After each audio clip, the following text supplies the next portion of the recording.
오늘은 히브리서 11장 7절부터 16절까지입니다.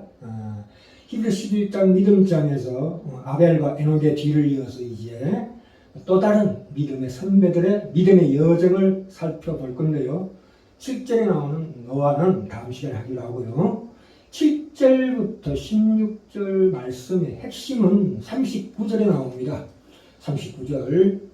이 사람들이 다 믿음으로 말미암아 증거를 받았으나 약속을 받지 못하였으니 이렇게 말씀하고 있습니다. 여기에서 언급되고 있는 이 증거라는 것은 참으로 희미한 것입니다. 이 증거라는 것이 우리가 생각하는 것처럼 그렇게 뚜렷하고 확실하다면 그것을 과연 믿음이라고 부를 수 있겠는가 하는 것입니다. 물론 아니라는 말씀입니다. 이 믿음장을 시작하면서 11장 1절에 보시면 믿음은 바라는 것들의 실상이요 보지 못하는 것들의 증거니라. 보는 것을 누가 바라리요. 그런 뜻입니다. 이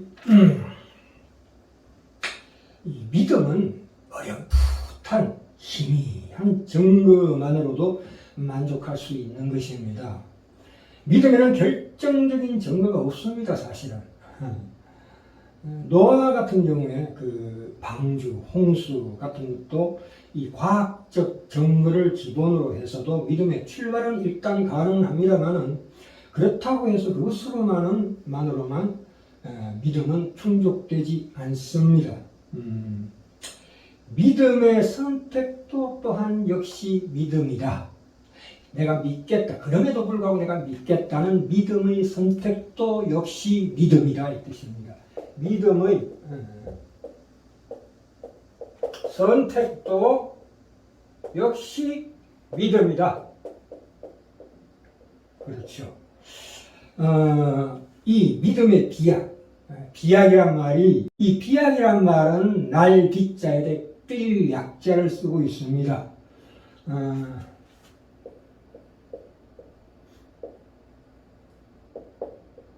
이 날 빗자를 쓰고 있는데요.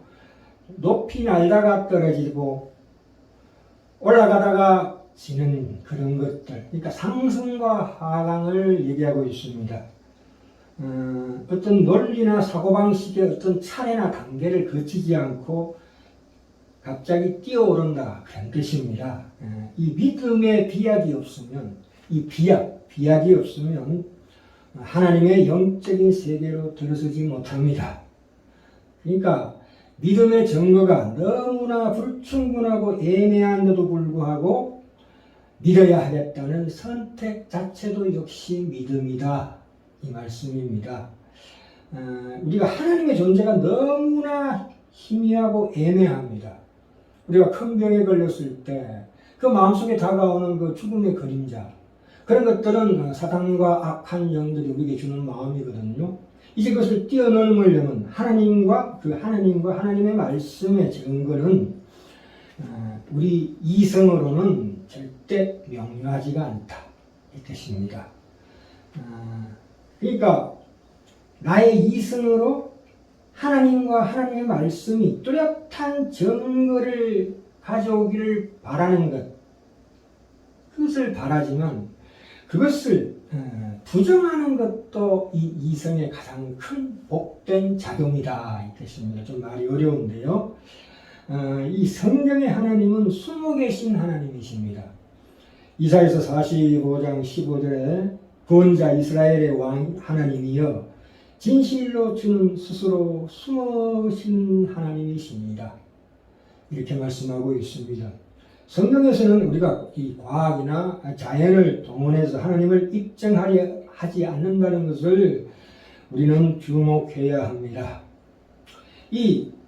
그런데 이 희미한 증거가 어떻게 노아와 아브라함과 이삭과 야곱 그 본인들이 그들의 몸으로 그 증거를 보여줬다는 데 의미가 있는 거거든요. 하나님께서 주시는 믿음으로 말미암아 어떻게 그들이 비약해서 그의 믿음들이 비약해서 전진하게 되냐 하면 13절에 보시면 제가 읽겠습니다. 이 사람들은 다 믿음을 따라 죽었으며 약속을 받지 못하였으되 그것을 멀리서 보고 환영하며 또 땅에서는 외국인과 나그네로라 증거하였으니 그 약속을 받지 못하였으되 그것을 멀리서 보고, 그렇죠? 아주 불확실한 증거를 보는데도 불구하고 이 사람들이 자기 몸으로 믿음을 실천했다 이 뜻입니다. 그래서 로마서 1장 17절에 나와 있다시피 믿음으로 믿음에 이르게 한다는 말이 성립이 됩니다. 예, 기록된 바와 이런 믿음으로 말미암아 살리라 하는 말씀을 이제 우리 신자들이 스스로 그 희미한 증거임에도 불구하고 그것을 우리 몸으로 인생으로 나타내어서 그 하나님의 약속의 말씀을 이루는 것이다 이 뜻입니다. 예. 이 하나님과의 만남은 불확실함과 애매함을 동반한 믿음으로 출발한다. 사람과 사람의 관계에서도 이 모험과 이러한 믿음이 없이는 절대로 인격과 인격의 만남이 가능하지 않습니다. 그 희미한 불빛과 그 불확실함에서 비롯되는 어떤 불안과 의심과 회의를 우리는 두려워할 필요가 없다. 믿음의 출발은 반드시 희미하게 출발할 수밖에 없고 또한 그렇게 돼야 되고 그렇게 해야 한다 이 뜻입니다. 믿음은 인격과 인격의 만남입니다. 이 인격과 인격의 만남이라는 게 무엇입니까? 상호간에 스파크가 튀는 그런 현상이 나오거든요. 그래서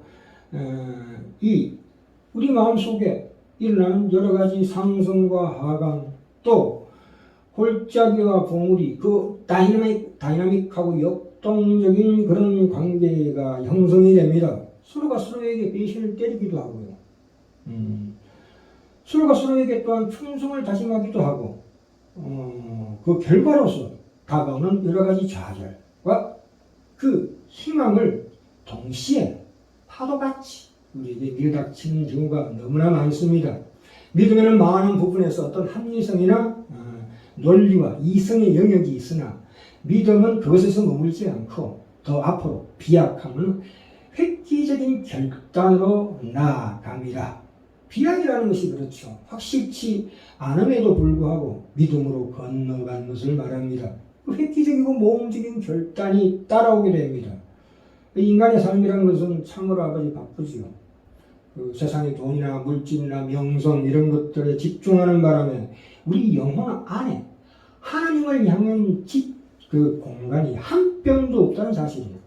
그것이 우리 본능입니다. 그러나 그럼에도 불구하고 우리 하나님의 말씀으로 더 크고 강하게 밀어닥치는 하나님의 그 조용하고 미세한 생명이 또 다른 하나님의 그 아우라 그것이 우리 속에서 드디어 태동하기 시작하고 확장되기 시작합니다. 그래서 하나님의 생명의 그 놀라운 능력이 우리 삶 가운데서 힘있게 흐르게 될 때 비로소 우리 희미한 현실적인 눈에 보이는 증거임에도 불구하고 우리는 앞으로 쭉쭉 나가게 된다 이 뜻입니다. 성경은 신앙 여정에 있어서 특별히 믿음의 여정에 있어서 편안함과 안락한 길이라고 결코 약속하지 않습니다. 믿음의 여정은 절대로 직선으로 쭉 가는 게 아닙니다. 그건 하나의 법칙을 정할 수 없습니다. 율법으로 정할 수가 없다고요. 그것은 은혜입니다. 아주 다양한 하나님의 놀라운 인격에 우리가 부딪히는 인격과 인격 간에 나타나는 놀라운 신비입니다. 우리가 믿음의 여정이 직선으로 가는 게 아니고 꾸물꾸물 비틀비틀 이리저리 헤매며 가는 법입니다. 믿음의 여정이라는 것은 욥기 12장 25절에 정확하게 나와 있죠. 하나님께서 우리를 빛없이 캄캄한 데를 더듬게 하시며 취한 사람같이 비틀거리게 하시느니라 이렇게 말씀하고 있습니다. 마태복음 12장 38절에 가시면 38절에 그때 서기관과 바리새인 중 몇 사람이 말하되 하나님이여 선생님이여 우리에게 표적 보여주시길 원하나이다 이렇게 말했을 때 예수께서 대답하여 가라사대 악하고 음란한 세대가 표적을 구하나 선지자 요나의 표적밖에는 보일 표적이 없느니라 이렇게 말씀하고 있습니다.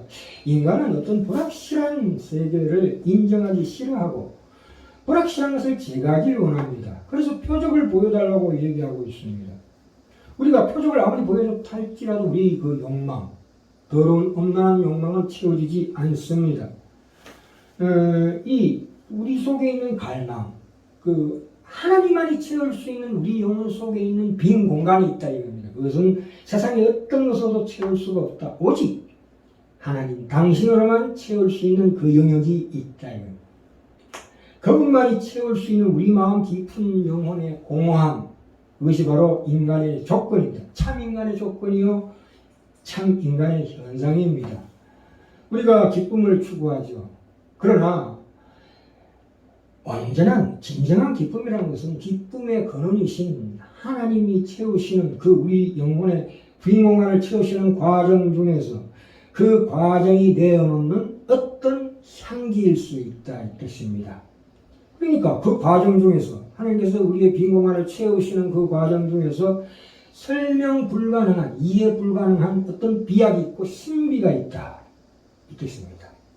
자, 이제 히브리서 12장 7절로 가볼까요? 7절에 보시면 믿음으로 노아는 아직 보지 못한 일에 경고하심을 받아 경외함으로 방주를 예비하여 그 집을 구원하였으니 이것은 이로 말미암아 믿음을 쫓는 의의 후사가 되었느니라 이렇게 말하고 있습니다.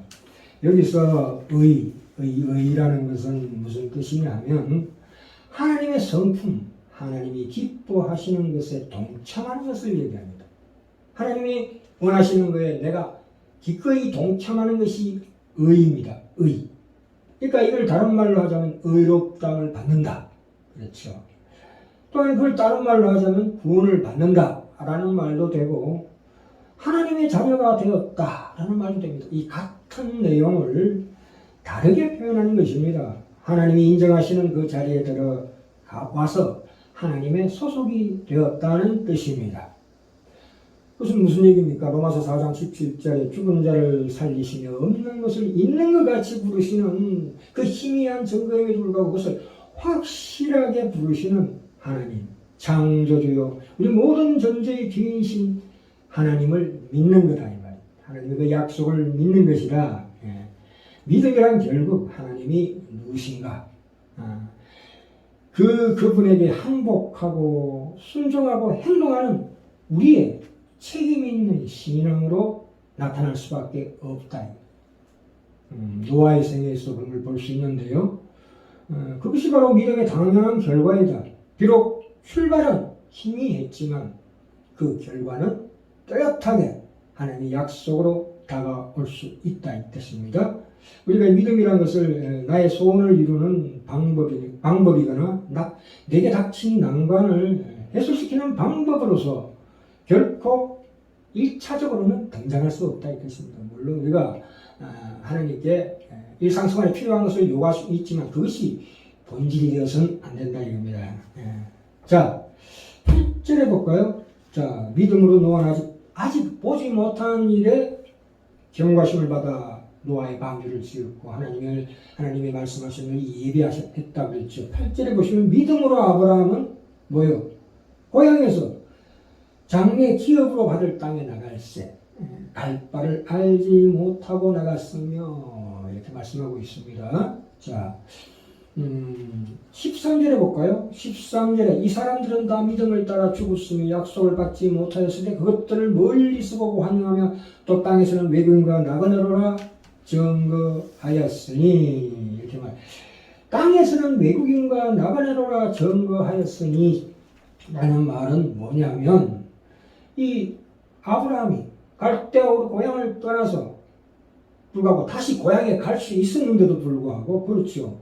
15절에 이들이 이같이 말하는 자들은 본향 찾는 것을 나타내미라 해놓고 15절에 저희가 나온 바 본향을 생각하였다면 돌아갈 기회가 있었으려니와 만약에 아브라함이 갈대아우르 그 고향으로 돌아갈 생각이 있으면 얼마든지 돌아갈 수 있었는데도 불구하고 돌아가지 않고 무엇을 바라봤다? 16절에 저희가 이제는 더 나은 본향을 사모하니 곧 하늘에 있는 것이라. 하늘의 도성을 바라봤다. 그것은 야곱도 마찬가지입니다. 그 창세기 47장에서 이스라엘이 가나안 땅에 정착된 지 오랜 후에 야곱이 다윗이 그렇습니다. 다윗도 그렇게 하였습니다. 야곱도 그렇고 다윗도 그렇고. 그것은 뭐냐? 이같이 말하는 자들은 본향 찾는 것을 나타냅니다. 이 본향이라는 것은 아버지의 처소라는 것이죠. 아까 의라고 했죠. 하나님 그 뜻에 동참하는 것, 하나님 기뻐하심에 동참하는 것, 그 하나님의 소속이 되었다는 뜻, 그 본향이라는 것은 하나님의 처소다. 그래서 15절, 16절에 저희가 나온 바 본향을 생각하였더니 돌아갈 기회가 있었으려니와 저희가 이제는 더 나은 본향을 사모하니 곧 하늘에 있는 것이라 이렇게 말씀하고 있습니다. 자, 이 하나님의 오늘 제목이 희미한 증거만으로도 하나님의 약속을 이루는 위대한 믿음의 여정. 그러니까 이 믿음의 여정이라는 것은 직선이 아니라고 말씀드렸습니다. 꾸불꾸불, 비틀비틀 이리저리 헤매며 가는 길이다.